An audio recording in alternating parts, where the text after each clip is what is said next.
उन्होंने बचपन में सपने देखे थे, एक ऐसे भारत की जो आज़ाद हो, आधुनिक हो और दुनिया में अपनी पहचान बनाए। कभी किताबों में डूबे रहे तो कभी जेल के सलाखों के पीछे अपनी कलम से इतिहास लिखा। उन्होंने न सिर्फ आज़ादी की लड़ाई लड़ी बल्कि आज़ाद भारत की नींव भी रखी। कौन थे वो शख्स जिन्होंने करोड़ों भारतीयों के सपने को हकीकत में बदल दिया? आइए जानते हैं उनकी पूरी जीवन कहानी।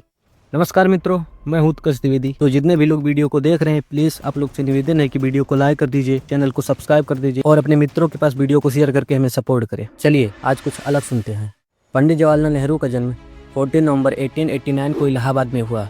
इलाहाबाद मतलब प्रयागराज। उनका परिवार कश्मीरी ब्राह्मण था जो कई पीढ़ियों पहले कश्मीर से आकर इलाहाबाद में बस गए थे। पंडित मोतीलाल नेहरू इलाहाबाद के जाने माने वकील और धनी व्यक्तियों में गिने जाते थे। माता स्वरूप रानी एक संस्कारी और धार्मिक महिला थी। नेहरू का बचपन ऐश्वर्य और विद्या के वातावरण में बीता। जवाहरलाल नेहरू बचपन से बुद्धिमान और जिज्ञासु थे। उन्हें प्रकृति और किताबों से गहरा लगाव था। घर पर ही अंग्रेजी और हिंदी की शुरुआती शिक्षा मिली। यूरोपीय शिक्षकों के मार्गदर्शन में उन्होंने बचपन से ही आधुनिक शिक्षा पाई। पढ़ाई के साथ साथ उन्हें विज्ञान और इतिहास पढ़ने में विशेष आनंद आता था। 1905 में नेहरू इंग्लैंड गए। वहाँ उनकी प्रतिभा और मेहनत ने उन्हें छात्रों में शामिल किया। इसके बाद उन्होंने कैम्ब्रिज यूनिवर्सिटी के ट्रिनिटी कॉलेज से प्राकृतिक विज्ञान में ग्रेजुएशन किया। वे पढ़ाई के साथ साथ राजनीति, इतिहास और दार्शनिक विषयों में भी रुचि रखते थे। ग्रेजुएशन की पढ़ाई पूरी करने के बाद उन्होंने इनर टेम्पल लंदन से कानून की शिक्षा ली। 1912 लॉयर बनकर भारत लौटे और इलाहाबाद हाई कोर्ट में वकालत शुरू की। लेकिन उनकी रुचि वकालत के बजाय राजनीति और देश की सेवा में अधिक थी। वे चाहते थे भारत अंग्रेजी शासन से स्वतंत्र हो। 1916 में नेहरू की मुलाकात महात्मा गांधी से हुई। यह मुलाकात उनकी जीवन का महत्वपूर्ण मोड़ बनी। गांधी जी के सत्य और अहिंसा के विचारों ने नेहरू को गहराई से प्रभावित किया। उन्होंने राजनीति में सक्रिय भागीदारी शुरू की और भारतीय राष्ट्रीय कांग्रेस से जुड़ गए। 1919 का जलियांवाला बाग हत्याकांड ने नेहरू को ब्रिटिश शासन के खिलाफ और अधिक स्ट्रांग बना दिया, मतलब ताकतवर बना दिया। 1920 में असहयोग आंदोलन में उन्होंने बढ़ चढ़कर भाग लिया और जेल गए। जेल में बिताए समय ने उनके विचारों को और मजबूत,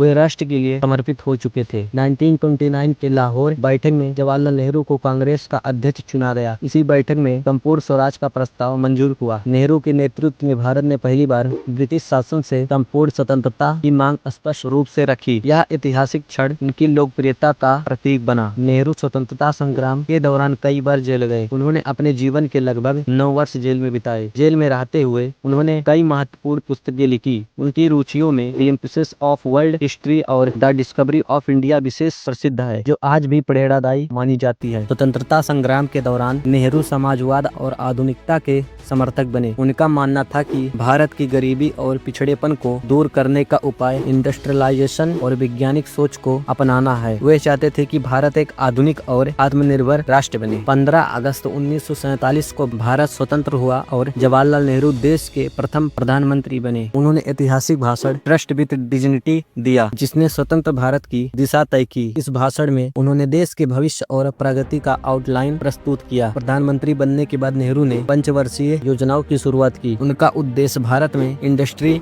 विज्ञान और शिक्षा का विकास करना था। उनकी सोच थी कि भारत को आधुनिक तकनीक और बड़े बांधों, कारखानों व संस्थानों की आवश्यकता है। नेहरू ने भारतीय विदेश राजनीति को नॉन अलाइंग मूवमेंट की दिशा दी। वे न तो अमेरिका के पक्ष में झुके और न ही सोवियत संघ के। उनका मानना था कि भारत को अपनी स्वतंत्र विदेश नीति अपनानी चाहिए और विश्व शांति में योगदान देना चाहिए। नेहरू भारतीय लोकतंत्र के मजबूत समर्थक थे।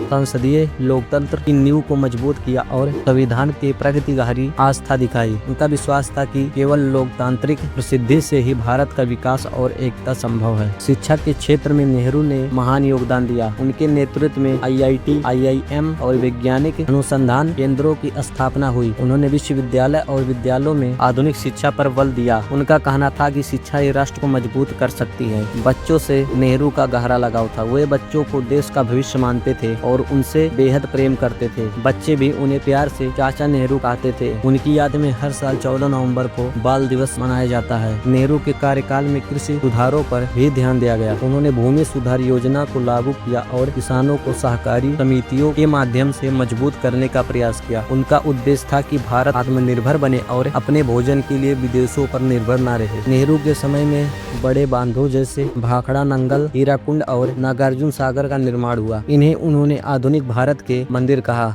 परियोजनाओं से सिंचाई, बिजली और इंडस्ट्री को बढ़ावा मिला। यह उनके इंडस्ट्रियल दृष्टिकोण का प्रतीक था। उन्होंने विज्ञान और तकनीक को बढ़ावा देने के लिए कई संस्थान स्थापित किए। भारतीय अंतरिक्ष अनुसंधान कार्यक्रम की नींव भी उन्हीं के समय में रखी गई। उनका मानना था कि विज्ञान और ही भारत को प्रगति की ओर ले जा सकते हैं। हालांकि उनका नीति को लेकर आलोचनाएं भी हुई, विशेषकर चीन के प्रति उनकी हिंदी चीनी भाई भाई नीति 1962 के भारत चीन युद्ध में असफल रही। इस युद्ध में भारत को हार का सामना करना पड़ा, जिसने नेहरू की छवि को धक्का पहुंचाया। नेहरू धार्मिक टॉलरेंस और सेकुलर के प्रबल समर्थक थे। वे हमेशा सांप्रदायिकता के खिलाफ खड़े रहे और भारत को एक सेकुलर राष्ट्र के रूप में विकसित करने का प्रयास किया। उनकी सोच थी कि भारत की ताकत उसकी भिन्नता और एकता में है। नेहरू एक श्रेष्ठ लेखक भी थे। उनकी लिखी पुस्तकें इतिहास, राजनीति और दर्शन का अद्भुत मिश्रण प्रस्तुत करती है। उनकी लेखनी से पता चलता है कि वे केवल नेता ही नहीं बल्कि गहरा चिंतक और साहित्यकार भी थे। 27 मई 1964 को पंडित जवाहरलाल नेहरू का निधन हो गया। उनके निधन से भारत शोक में डूब गया। राष्ट्र ने एक ऐसे नेता को खो दिया जिसने आधुनिक भारत की नींव रखी थी। उनका जाना भारतीय राजनीति और लोकतंत्र के लिए बड़ी चोट थी। नेहरू की विरासत आज भी जीवित है। लोकतंत्र,